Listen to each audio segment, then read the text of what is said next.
இங்கே இருக்கிற எலியை வந்து நீங்கள் எலி அப்படி அதாவது சூஹா அப்படின்னு சொன்னால் கோச்சிக்குவாங்க போல இருக்குது. திருடங்க பயம் கொஞ்சம் இருக்குது இந்த சைடில் அப்படின்னு சொன்னாங்க. அதனால் சேடில் பேக்கில் இருந்த கத்தி எடுத்து டேங்க் பேக்கில் வச்சுக்கிட்டாச்சு. ஷவல் இருந்தது, ஷவல் எடுத்து டேங்க் பேக்கில் வச்சுக்கிட்டாச்சு. எமர்ஜென்சி சுச்சுவேஷன்ஸ்க்கு டக்குன்னு எடுக்கிறதுக்கு. இந்த வீடியோவை என்ஜாய் பண்ணுறதுக்கு உங்ககிட்ட இருக்கிற ஹெட்ஃபோன்ஸ் மாட்டிக்கோங்க அண்ட் 1080pக்கு ஸ்விட்ச் பண்ணுங்கள்.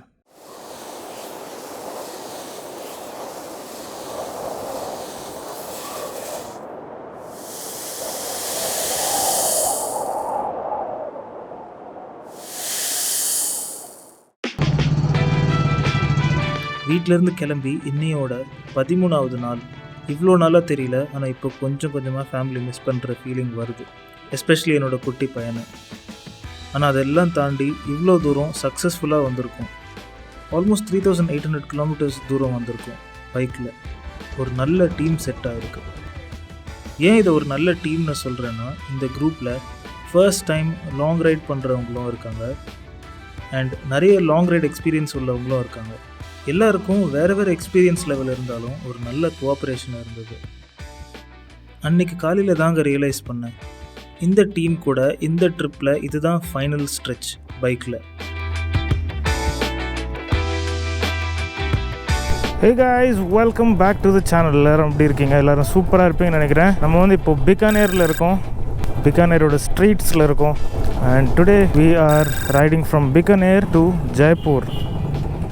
So this is the final part of the ride மட்டும்தான். ஜெய்ப்பூரில் நம்ம நிறைய சுற்றி பார்க்க போகிறோம். But as far as ride goes, இதுதான் வந்து ஃபைனல் ஸ்ட்ரெச். இன்றைக்கி கொஞ்சம் ரைடு வந்து லாங்காக தெரிகிற மாதிரி இருக்கும், ஏன்னா டெம்பரேச்சர் வந்து ரொம்பவே கம்மியாக இருக்குது. ஸோ பிகானேரில் வந்து 5 degrees ரைட் நவ். காலையில் வந்து 5 degrees இருந்தது, இப்போ எப்படியும் 10-12 இருக்கும். ஸோ ப்ரிட்டி கோல்டு அண்ட் கோல்டோடு ரைடு பண்ணுறது கொஞ்சம் டிஃபிகல்ட்டாக தான் இருக்குது. அண்ட் பிகானேரில் வந்து சாப்பிட்றதுக்கு நிறைய தூரங்க, இந்த மாதிரி நிறைய ஸ்நாக்ஸ் ஐட்டம்லாம் நிறைய கிடைக்கும். சாப்பிட்டுட்டு அதுக்கப்புறம் கிளம்பலான்னு ஒரு ஐடியா. அண்ட் போகிற வழியில் கர்ணி மாதா டெம்பிள், அதாவது இந்த எலி கோயில்னு நம்ம நிறைய பேருக்கு தெரியும். ஆயிரக்கணக்கான எலி வந்து ஒரே கோயிலில் இருக்கும் இல்லையா, அந்த கோயிலுக்கு நம்ம போக போகிறோம். அதனால் நமக்கு இன்னும் கூட டிலே ஆகும் கண்டிப்பாக. பட் பிகானேர்லேயும் நம்ம எதாவது சுற்றி பார்த்த மாதிரி இருக்கும் இல்லையா. So that is the plan and let's see how it goes. I'm sure you will enjoy.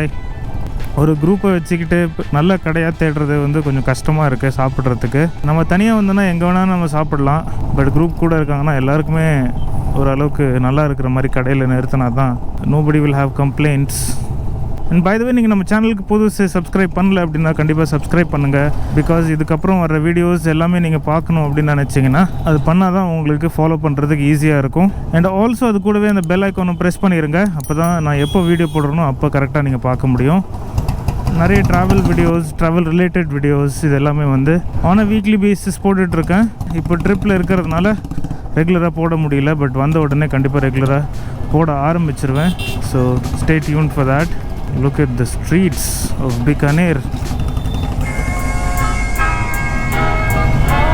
இதுதான் மாராவோட லாங்கஸ்ட் ரைடு எவர்.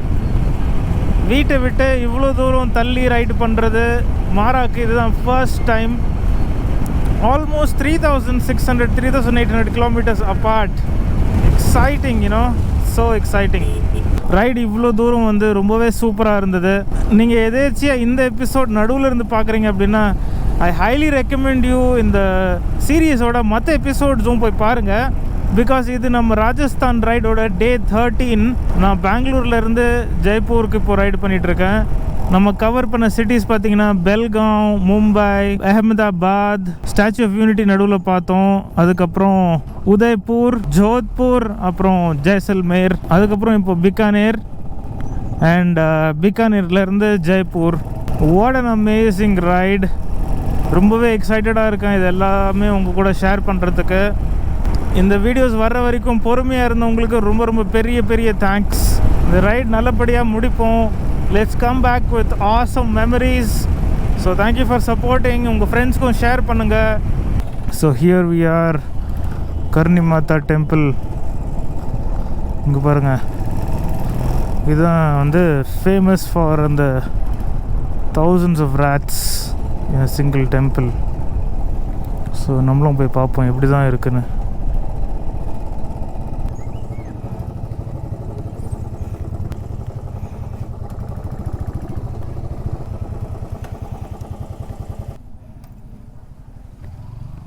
கை கழுவிட்டிங்களா? எதுக்கு கேளுங்க. ஜெய மாதா தி.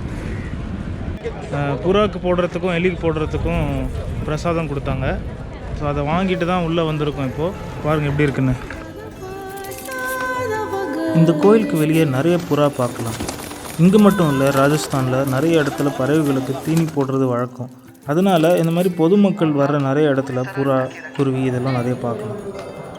டிஸ்கவரியோ நாட் ஜியோ சேனலில் எப்பயோ பார்த்தது இந்த கோயில் பற்றி. இப்போது நேரில் விசிட் பண்ணுற சான்ஸ் கிடச்சிருக்கு. இதில் உள்ளே அனௌன்ஸ் பண்ணிகிட்டு இருக்காங்க ஸ்பீக்கரில், பிரசாதம் வந்து எடுத்துகிட்டு வராதிங்க அப்படின்றாங்க. வெளியேருந்து பிரசாதம் எடுத்துகிட்டு வராதிங்க அப்படின்றாங்க. ஆனால் வெளியே வந்து எல்லோரும் பிரசாதம் விற்றுக்கிட்டு இருக்காங்க. ஸோ தெரியாதவங்க வந்து ஃபஸ்ட்டு பிரசாதம் வாங்கிடுவாங்க வெளியே. நீங்கள் பிரசாதம்லாம் வாங்கிட்டு வர வேணாம். உள்ள நிறைய எலி புறாலாம் ஒன்றா விளையாடிட்டுருக்கு, ஒன்றா சாப்பிட்டுட்ருக்கு. எல்லோரும் அதுக்கு பிரசாதம் போடுறாங்க. ஒரு வித்தியாசமான கோயிலாக தான் இருக்குது. இதுக்கு ஏதாவது ஹிஸ்ட்ரி இருக்கும் என்னென்னு தெரிஞ்சுட்டு உங்களுக்கு சொல்கிறேன். இப்போ நம்ம மூலஸ்தானத்துக்கு போயிட்டுருக்கோம். இங்கே எவ்வளோ எலி இருக்குது பாருங்கள். அபிஷேக பாலை வந்து கீழே ஊற்றி அந்த வெண்ட்டுக்குள்ளே தள்ளுறாங்க பாருங்கள். ஏன்னா அந்த வெண்ட்லேருந்து கீழே ஒரு இடத்துல வந்து கலெக்ட் ஆகுது. அந்த கலெக்ட் ஆகிற பால் வந்து எலிக்கு வச்சுருக்காங்க. ஸோ நிறைய எலி ஒரு இடத்துல வந்து குடிக்கிறதுக்காக அந்த பால் போயிட்டுருக்கு. ஏன் இந்த கோயில் நமக்கு இவ்வளோ வித்தியாசமாக தெரியுது? ஏன்னா ஜென்ரலாகவே எலியை ஒரு நோய் பரப்பக்கூடியதாகவோ நம்ம பொருட்களை கொறித்து நாசமாக்குற விஷயமாக தான் இருக்குது. ஆனால் இங்கே ஆயிரக்கணக்கான எலி ஒரே இடத்துல மனுஷங்களோட சாதாரணமாக உலாத்துறத, அதுக்கு சாப்பாடு போடுறத பார்க்க முடியுது. நிறைய பேர் இந்த கோயிலை நோய் குணப்படுத்தக்கூடிய இடமா கூட ஒரு நம்பிக்கையோட விசிட் பண்ணுறாங்க. இவ்வளோ எலி இருக்கிறதுனால காலில் பிசு பிசுன்னு கண்டிப்பாக ஒட்டும். எலினா பயப்படுறவங்களுக்கு இன்னும் அதிகமாகவே சங்கட்டமாக தான் இருக்கும். இந்த கோயிலுக்குள்ளே மட்டும்தான் இந்த எலிகளுக்கு மரியாதை, பூஜை இதெல்லாம். இதுக்கு வெளியே இருக்கிற எலிக்கு எதுவுமே கிடையாது. ஏன்னா இந்த எலியெல்லாம் இந்த வில்லேஜ் மக்களோட இறந்து போன முன்னோர்கள்னு நம்புகிறாங்க. இதே மாதிரி ராஜஸ்தானில் இன்னொரு வித்தியாசமான கோயிலும் இருக்குது. நிறைய பேருக்கு தெரிஞ்சிருக்கும், புல்லட் பாபா டெம்பிள்னு ஒன்று. நாங்கள் அதை நைட்டில் கிராஸ் பண்ணதுனால மிஸ் பண்ணிட்டோம். அது என்னென்னு தெரியல. ராஜஸ்தானில் தான் எலிகளுக்கு கோயில் இருக்குது, குரங்குகளுக்கு கோயில் இருக்குது. அதுக்கு பின்னாடி மிஸ்டீரியஸான ஹிஸ்ட்ரியும் இருக்குது. அந்த ஹிஸ்ட்ரி உண்மையாக இல்லையான்னு வேலிடேட் பண்ணுறதுக்கு வேறு ஆட்கள் இருக்காங்க. ஆனால் டூரிசம்க்கு நல்லா ஹெல்ப் பண்ணுது. இங்கே இருக்கவங்க கிட்ட வந்து இந்த எலிக்கு காரணம் என்ன அப்படின்னு கேட்டால் யாருமே டைரெக்டாக சொல்ல மாட்டாங்க. அதுக்கு பெரிய ஹிஸ்ட்ரி இருக்குது, நீங்கள் வந்து மியூசியம் போய் பாருங்கள், அப்போ தான் எல்லாம் தெரியும் அப்படின்னு யாரை கேட்டாலும் ஒரே ஆன்சர் தான் வச்சுருக்காங்க. அதனால் சரி கொஞ்சம் டைம் ஒதுக்கி மியூசியம் உள்ளே போய் என்ன தான் இருக்குது அப்படி இதுக்கு ஹிஸ்ட்ரி அப்படின்னு பார்க்கலான்னு போயிட்டுருக்கோம்.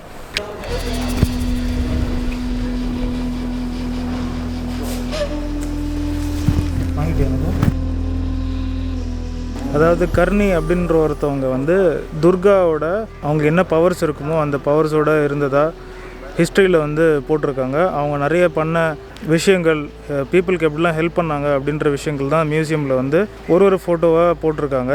அதில் வந்து ஒரு ஃபோட்டோவில் வந்து அவங்க ஏதோ அரைக்கிற மாதிரி, என்னது அது அரைக்கிறதா மோர் எடுக்கிறதா, மோர் கடையிற ஒரு இது இருக்கும் இல்லையா, அதில் வந்து பண்ணும்போது அந்த கம்பு வந்து மரமாக மாறிடுச்சான். அந்த மரத்துலேருந்து ஒரு வெள்ளை எலி வந்து தான், அந்த வெள்ளை எலி தான் அவங்களோட ஒரு ரூபம் அப்படின்னு சொல்கிறாங்க. இந்த கோயிலில் வந்து அந்த வெள்ளை எலி யார் பார்க்குறாங்களோ அவங்களுக்கு வந்து ஒரு என்ன சொல்கிறது, அவங்க வந்த பர்பஸ் வந்து அட்டைன் பண்ண மாதிரி, இந்த கோயிலுக்கு அவங்க வந்த பர்பஸ் வந்து அட்டைன் பண்ண மாதிரி, ஜேர்னி ஃபுல்ஃபில்டாக இருக்கிற மாதிரி ஒரு இது. ஸோ அந்த வெள்ளை எலி வந்து ஏதோ 1-2 தான் இருக்கும் போல இருக்குது, இல்லை வெறும் ஒன்றான்னு எனக்கு தெரியல. ஆனால் அது பார்க்குறது வந்து ரேர், அந்த மாதிரி ஒரு பிலீஃப் இருக்குது. அதே மாதிரி இங்கே எத்தனை எலி இருக்கோ எந்த எலியுமே வந்து வெளியவும் போகாது, உள்ளேயும் புதுசாக எதுவும் எலி வராது அப்படின்றாங்க. அதே மாதிரி வெளியோட எண்ணிக்கையும் குறையாது, ஏறவும் ஏறாது அப்படின்னு சொல்கிறாங்க. ஸோ கான்ஸ்டண்ட்டாக மெயின்டைன் ஆகுது. ஒரு எலி சாகுது அப்படின்னா அவங்க வம்சத்தில், அந்த எலி வம்சத்தில், அந்த கர்ணி மாதாவோட வம்சத்தில் ஒரு ஆள் பிறப்பாங்க. அதே மாதிரி ஒரு ஆள் இறக்கும்போது ஒரு எலி பிறக்கும். அந்த மாதிரி ஏதோ லாஜிக் இருக்குது அதுக்கு பின்னாடி. பட் அது ஒரு ஆள்கிட்ட கேட்டால் வேறு தான் சொல்லுவாங்கன்னு நினைக்கிறேங்க. ஏன்னா எதுவுமே வந்து ப்ராப்பராக ரெஜிஸ்டர்டு கிடையாது. ஆமாம், அதே மாதிரி இங்கே இருக்கிற எலியை வந்து நீங்கள் எலி அப்படி, அதாவது சூஹா அப்படின்னு சொன்னால் கோச்சிக்குவாங்க போல இருக்குது. எலியை வந்து காபா அப்படின்னு சொல்லணுமா. ஸோ அதுதான் இங்கே இருக்கிற ஒரு குட்டி ஹிஸ்ட்ரி. ஆமாம், எங்களுக்கு தெரிஞ்சது. மேபி கூகுள் பண்ணி பார்த்தா தெரியும் போல இருக்குது. பட் நான் அதோட இங்கே இருக்கிறவங்கக்கிட்ட கேட்டால் எப்படி இருக்குன்றதுக்காக தான் இங்கே வந்து விசிட் பண்ணி அதோட ஹிஸ்ட்ரி உங்களுக்கு சொல்கிறேன். ஸோ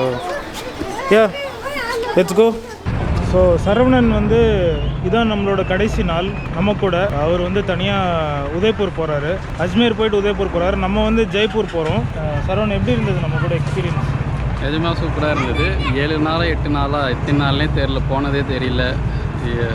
டெய்லி ரைட் பண்ணிகிட்டே இருக்கோம், சாப்பிட்றோம், சுற்றுறோம். இன்றைக்கி தான் செக் பண்ணி பார்த்தா இன்றைக்கி டேட் 28. ஒன்றுமே தெரியல. 10 days ஆகிடுச்சு. ஃபஸ்ட்டு எனக்கு யாருன்னே தெரியாதது தான் ஜாயின் பண்ணார். எனக்கு அறிமுகமே கிடையாது. அவருக்கு ஒரு நல்ல எக்ஸ்பீரியன்ஸஸ் கொடுத்தது எனக்கு சந்தோஷம். ஸோ சேஃபாக போங்க, உதய்பூர் ரீச் ஆகிட்டு. Yes, bye by.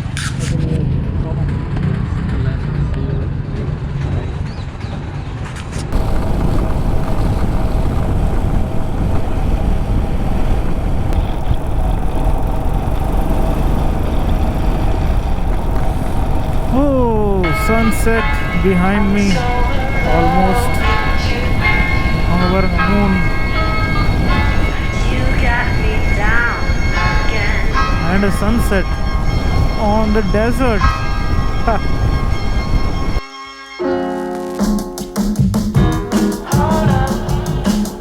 இந்த தார் டெசர்ட் எங்களை கேமல்ஸோடு வெல்கம் பண்ணுச்சு. அண்ட் இப்போ ஒரு பியூட்டிஃபுல்லான சன்செட்டோடு நம்மளை அனுப்பி வைக்குது.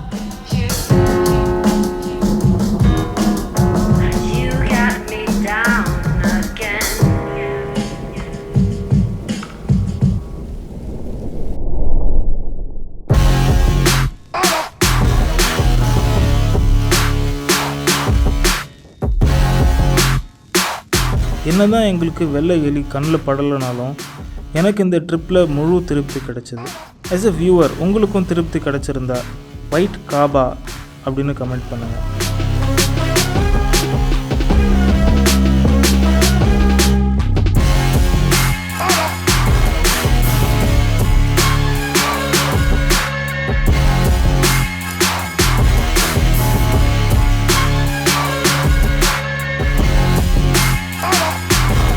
நம்ம நாட்டோட இந்த பகுதி நம்ம சவுத்தில் இருக்கவங்கள பொறுத்த வரைக்கும் கொஞ்சம் அன்எக்ஸ்ப்ளோர்டு அண்ட் ஒரு அண்டர் ஹைப்டு பிளேஸ்னே கூட சொல்லலாம். பட் மேபி இந்த சீரீஸ்க்கு அப்புறம் உங்களுக்கு ராஜஸ்தான் எக்ஸ்ப்ளோர் பண்ணுறதுக்கு இன்ட்ரெஸ்ட் வரலாம். ஏன்னா இந்த ட்ரிப்பில் நாங்கள் பார்க்காததே இன்னும் நிறைய இருக்குது.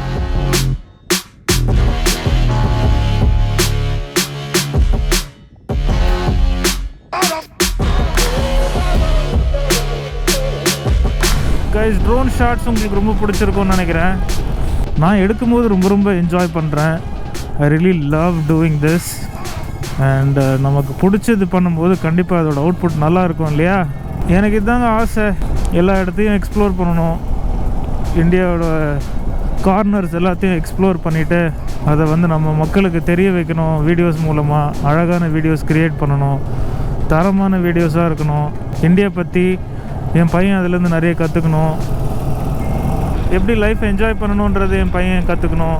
இதுதாங்க என்னோடய ஆசை. இதுதான் நான் பண்ணிகிட்ருக்கேன். பண்ணுறதுன்றதில் பின்னாடி நிறைய கஷ்டங்கள் இருக்குது. பண்ணும்போது சந்தோஷமாக இருக்கும், ஆனால் அதை பண்ணுறதுக்கு நம்ம நிறைய கஷ்டத்தை அனுபவிக்கணும், நிறைய சாக்ரிஃபைசஸ் பண்ணணும்.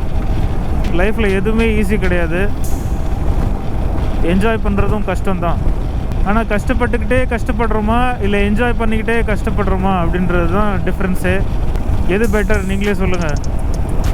The answer is very very obvious. உங்களை சுற்றி இருக்கவங்களையும் சந்தோஷமாக வச்சுக்கோங்க, நீங்களும் சந்தோஷமாக இருங்க. செம்ம குளிருங்க. ஆக்சுவலாக 6 degrees இருக்கும், அண்டர் 10 degrees தான். ஸோ என்ன தான் வின்டர் லைனர் எல்லாம் போட்டும் எதுவுமே தாங்க மாட்டேங்குது. அதனால் என்ன பண்ணிட்டோம், ரெயின் லைனர் போட்டால் காற்று உள்ளே போகாது இல்லையா? அதனால் ரெயின் லைனர் போட்டிருக்கோம். இப்போது கம்ப்ளீட்டாக மேலே கீழே ரெயின் லைனர் போட்டு கவர் பண்ணிகிட்ருக்கோம். எல்லாரோட நிலைமை இப்படி தான் பார்த்து முடியல. பார்த்தீங்களா, 1க்கு 4 லேயர் உள்ளே இருக்குது. Train crossing. இப்போ நம்ம போயிட்டு போனோம் இல்லையா, அந்த கர்ணி மாதா கோயில் போயிட்டு போனதுனால ஹைவேஸ்லேருந்து போகாமல் ஸ்டேட் ஹைவேஸ் வழியாக போயிட்டுருக்கோம் ஜெய்ப்பூருக்கு. அதனால் இந்த மாதிரி நிறைய ரயில்வே கிராசிங்ஸ்லாம் வரும், டிலேஸ் இருக்க தான் செய்யும். 4.5 hours காட்டுது நமக்கு. 11:45 PM ETA. கண்டிப்பாக நமக்கு 1 AM இல்லை 2 AM ஆயிரும்னு நினைக்கிறேன். ஒரு காலத்தில் கூடுவாஞ்சேரியிலையும் இப்படி தான் ரயில்வே கிராசிங்ஸ் இருக்கும். இப்போ இருக்கிறதில்ல ரயில்வே கிராசிங். ஃப்ளைஓவர் வந்ததுலேருந்து தேவைப்படலை. ஓ, வண்டி ஆஃப் ஆயிடுதுங்க. லூஸ் கனெக்ஷன் இருக்குது. முன்னாடியே சொன்னேன்ல, ஐடியில் இருந்து ஆஃப் ஆயிடுது சில சமயம். ரன்னிங்லேயே இருந்தால் பிரச்சனை இல்லை, ஐடியில் இருந்து ஆஃப் ஆயிடுது.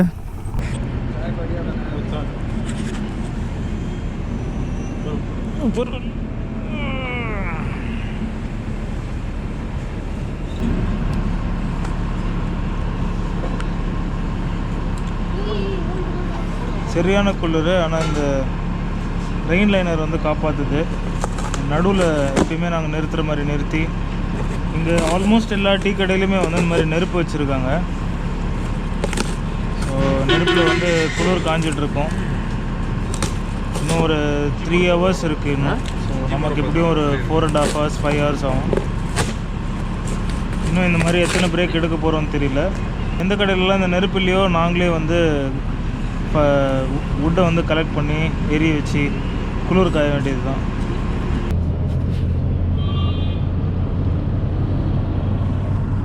இப்போ நடுவில் சாப்பிட்றதுக்கு நிறுத்தும் போது சாப்பிட்டுட்டு கிளம்பும் போது அந்த கடையில் இருக்கிறவங்க சொன்னாங்க, அந்த மாதிரி நீங்கள் போகிற ரூட் கொஞ்சம் ஜாக்கிரதையாக இருக்கணும், திருடங்க பயம் கொஞ்சம் இருக்குது இந்த சைடில் அப்படின்னு சொன்னாங்க. அதனால் கொஞ்சம் காஷியஸாக தான் நாங்கள் போயிட்டுருக்கோம். ரொம்ப கொஞ்சம் ஸ்லோ ஸ்பீட், எங்கேயும் நிறுத்த போகிறது கிடையாது. இந்த ஸ்ட்ரெச்சுக்கு நிறுத்தவும் மாட்டோம். அதே மாதிரி சேடில் பேக்கில் இருந்த கத்தி எடுத்து டேங்க் பேக்கில் வச்சுக்கிட்டாச்சு. ஷவல் இருந்தது, ஷவல் எடுத்து டேங்க் பேக்கில் வச்சுக்கிட்டாச்சு. எமர்ஜென்சி சுச்சுவேஷன்ஸ்க்கு டக்குன்னு எடுக்கிறதுக்கு ஸோ ஆக்சசபிளாக டேங்க் பேக்கில் வச்சுருக்கோம். ஒன்றும் பிரச்சனை இல்லை, குரூப்பாக போகிறோம். So no problems. இப்போதைக்கு இருக்கிற ஒரே ப்ராப்ளம் வந்து கோல்டு தான். கிட்டத்தட்ட ஃபோனில் இப்போ தான் டெம்பரேச்சர் செக் பண்ண நிறுத்தும் போது டெம்பரேச்சர் அரவுண்ட் 6 degrees இருக்குது. 5 to 6 degrees இருந்தது. ஸோ டெம்பரேச்சர் வந்து கம்மியாகிட்டே போகுது. இன்னும் 4 degrees போகிறதுக்கு வாய்ப்பு இருக்குது. அதனால் நம்ம கொஞ்சம் சீக்கிரம் போகிறது பெட்டர். நான் வந்து வின்டர் லைனர் போட்டு அதுக்கு மேலே ரைடிங் லெதர் க்ளவுஸ் போட்டிருக்கேன். அதெல்லாம் ஒன்றுமே தாங்கலை. அதே மாதிரி நான் மேலே போட்டிருக்கிறது என்னன்னு பார்த்தீங்கன்னா, ஃபஸ்ட்டு அடியில் ஒரு தேர்மல் லைனர், அதுக்கப்புறம் அதுக்கு மேலே ஒரு டிஷர்ட், அதுக்கு மேலே ரைடிங் ஜாக்கெட்டோட தேர்மல் லைனர், அதுக்கப்புறம் ரைடிங் ஜாக்கெட், அதுக்கப்புறம் பார்த்திங்கன்னா ரெயின் லைனர். ஸோ எல்லாத்தையும் மாட்டியாச்சு. இப்படி தான் நான் இப்போ சூட்டப் ஆகிருக்கேன். அதே மாதிரி கீழேயும் பார்த்திங்கன்னா தேர்மல் பேண்ட்டு, அதுக்கு மேலே ரைடிங் பேண்ட் அண்ட் அதுக்கு மேலே ரைடிங் பேண்ட்டோட ரெயின் லைனர்.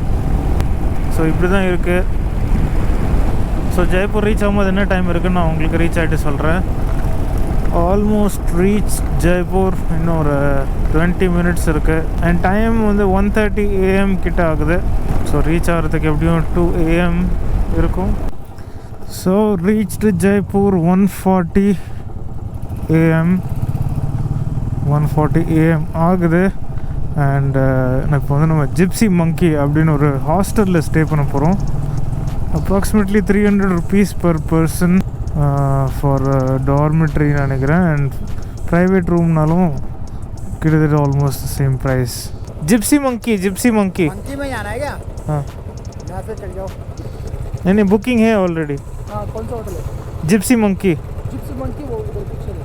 यहाँ से वापस जाना है? वापसी जाना है, गली में है थोड़ा. इसी साइड में? हाँ, इसी साइड में आगे गली में. ठीक.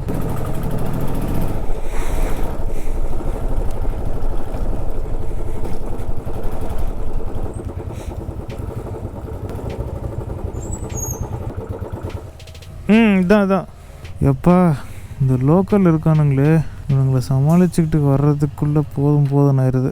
எல்லோரும் ஏன் ஹாஸ்டலுக்கு வாங்க, ஏன் ஹோட்டலுக்கு வாங்கன்றானுங்க. ரைட் முடிஞ்சிச்சு போல இதோட. ஆமாம், பொஸ்டன் முடிஞ்சிருச்சு. சரி வாங்க போவோம். 1/2 மணி நேரமா?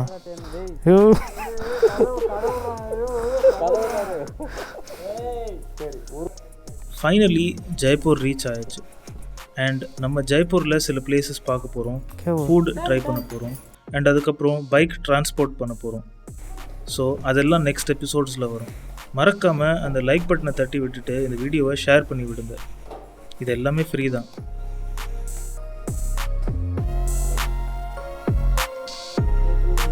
ठीक है.